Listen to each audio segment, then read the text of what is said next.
Ficamos agora com o comentário. Hoje tem comigo, como já é habitual, à quarta-feira, César Oliveira. César, boa tarde, obrigado pela sua presença. Começamos como é normal e como tem que ser com este tema que está a marcar a semana no país. Pedro Passos Coelho anunciou que não tenciona demitir-se depois então das demissões na segunda-feira de Vítor Gaspar e ontem de Paulo Portas.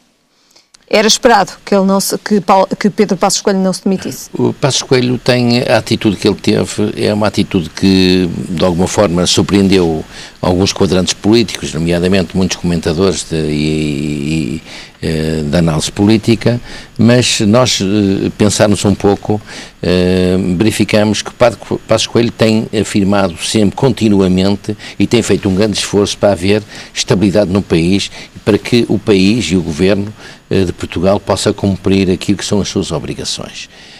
Passos Coelho não poderá, depois de analisada bem a questão, e tratando-se mesmo até de uma figura, do líder do maior partido, do partido da coligação, esperava-se que houvesse um outro tipo de reação do Primeiro-Ministro.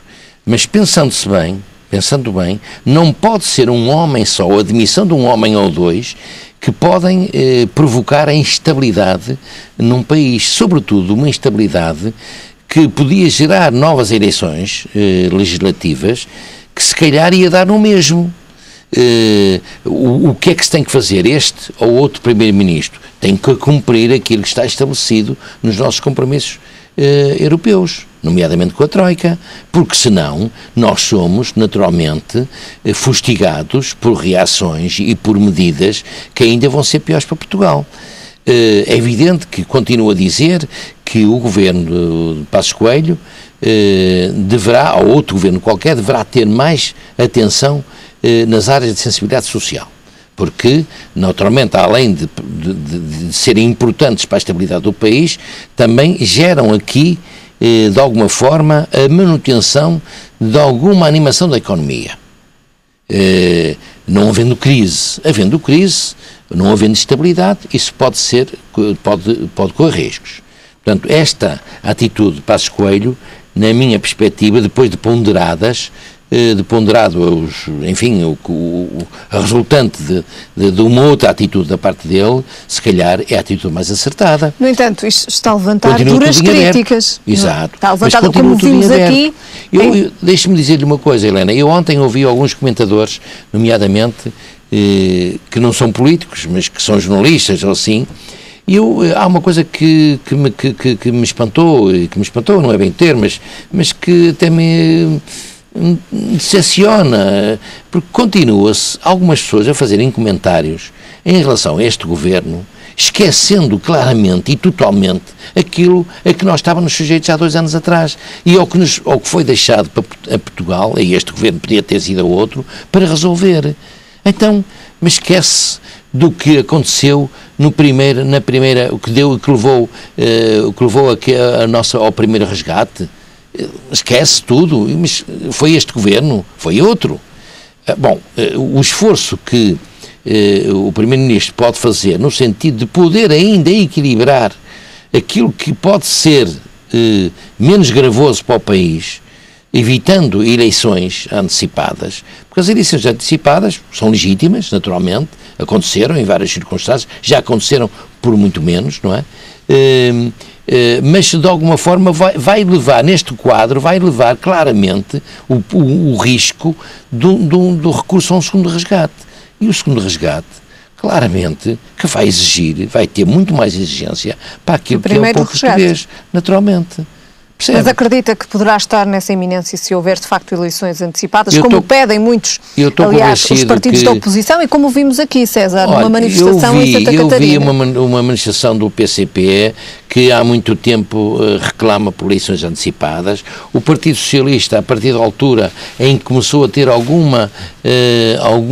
acreditar que poderia eventualmente ser governo, é mesmo assim, o povo reage desta maneira, até tem o voto, é o seu capital, não é? E naturalmente, independentemente de serem justas algumas medidas, o povo se é afetado, se não tem emprego, se os rendimentos baixam, reagem e se calhar votarão até noutro que não lhes cria alternativa, mas votam, até para castigar. Portanto, estas manifestações que aconteceram com a Greve-Geral, com estas manifestações do PCP, as manifestações firmes do Partido Socialista, que é eleições antecipadas, ponto final, do Bloco de Esquerda, tudo isso, são legítimas. Agora, o que me espanta no meio disto é que o outro partido de coligação tenha criado aqui uma fragilidade que vai engrossar aquilo que são a voz dos protestos e alguma falta de estabilidade dentro do governo. Nós estamos ainda expectantes todos em relação àquilo que vai ser o desfecho disto, nomeadamente o desfecho da posição do CDS. O CDS, nós verificamos que o Presidente do Partido demitiu-se do Ministro de Estado, mas hoje há alguns indícios que os ministros se manterão. Os ministros do CDS vão manter. O que é que isso pode querer dizer, César? Pode querer dizer que o Paulo Portas reagiu, teve aquela reação, por razões até, se calhar, que extravasam aquelas que foram anunciadas em relação à nomeação da ministra. Se calhar há outras razões. De estratégia, custa-me acreditar. Porque o CDS, naturalmente, é que está a provocar esta situação. E, portanto, se houver novas eleições, também será penalizado. Se calhar mais penalizado que o outro partido da coligação. Mas, pronto, se houver aqui uma atitude do CDS que se explica ao país, é preciso explicar ao país, nomeadamente o CDS tem que explicar isso bem ao país e ao outro partido da coligação, nomeadamente ao Primeiro-Ministro. Poderá o CDS deixar cair Paulo Portas e manter o governo e a coligação? Não é uma questão de deixar cair Paulo Portas, porque eu acho que Paulo Portas é um líder que não é contestado dentro do CDS. Mas esta demissão apanhou muitos de surpresa, até sim, mesmo dentro do partido. Mas, e daí a razão de que há agora um movimento dentro do CDS que não põe em causa a liderança de Paulo Portas, na minha perspectiva, mas põe sim em causa a saída do governo, por variedíssimas razões. Há dossiês que cada um desses ministros ou secretários de Estado têm em mãos que acreditam, de facto, que é necessário implementar no país. E eu acredito também que tenham, naturalmente, uma postura de grande cidadania. Portanto, admito que não haja uma sintonia absoluta em relação a isso dentro do CDS-PP. Aliás, como vamos saber dentro de breves horas, vai claramente aparecer. Mas não estará em causa a liderança de Paulo Portas. Se ele quiser momentaneamente afastar-se da liderança do partido, é ele próprio que a vai provocar e é ele próprio que a vai naturalmente garantir a sua continuidade. Portanto, não estará isso em causa, na minha perspectiva. No entanto, Pedro Passos Coelho também não aceitou a demissão de Paulo Portas. Não, porque a demissão de Paulo Portas abriria logo, de imediato, uma corrida à sua sucessão. E é preciso ponderar nestas coisas, não é? E Passos Coelho, que isso aconteceu ontem, na véspera de ele ir à comunidade, falar com parceiros da comunidade, que são importantes neste contexto, ouvir até para o que possa vir, que nós não possamos sofrer, o país não possa sofrer os efeitos, por exemplo, está a acontecer na Grécia. Portanto, Passos Coelho, e bem, não quis criar aqui uma situação irreversível. Portanto, deu tempo ao tempo, nesse aspecto temos que o aplaudir, porque dá tempo ao tempo a toda a gente refletir bem, porque está em causa, Helena, é o bem do país. O bem do país, neste momento, pode não ser objetivamente eleições antecipadas. Há muita instabilidade para acontecer eleições absolutamente livres, que eu acho que deviam acontecer eleições absolutamente livres, com projetos bem definidos, alternativos, para o povo ter a consciência de que estava a votar num partido, mas que tem um projeto absolutamente diferente deste. Nós não verificamos isso. Pede-se aqui a intervenção do Presidente da República.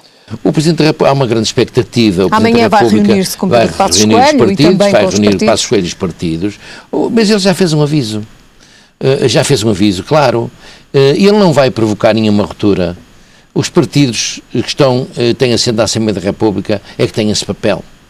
É evidente que ele pode fazer numa situação de emergência, pode fazer colaborar naquilo que é, de alguma forma, alguma mediação para se encontrar as melhores soluções de governação.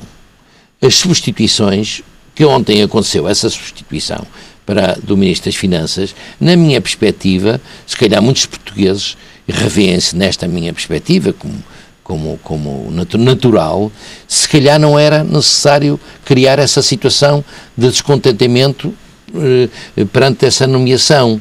Mas, vendo por outro lado, o Primeiro-Ministro tem abraços, dossiês importantíssimos que esta Secretária de Estado de então dominava. Enquanto está Estado do Tesouro, domina no âmbito das finanças. Portanto, é uma pessoa que está perfeitamente integrada naquilo que são os desafios de Portugal. Mas não é um nome consensual.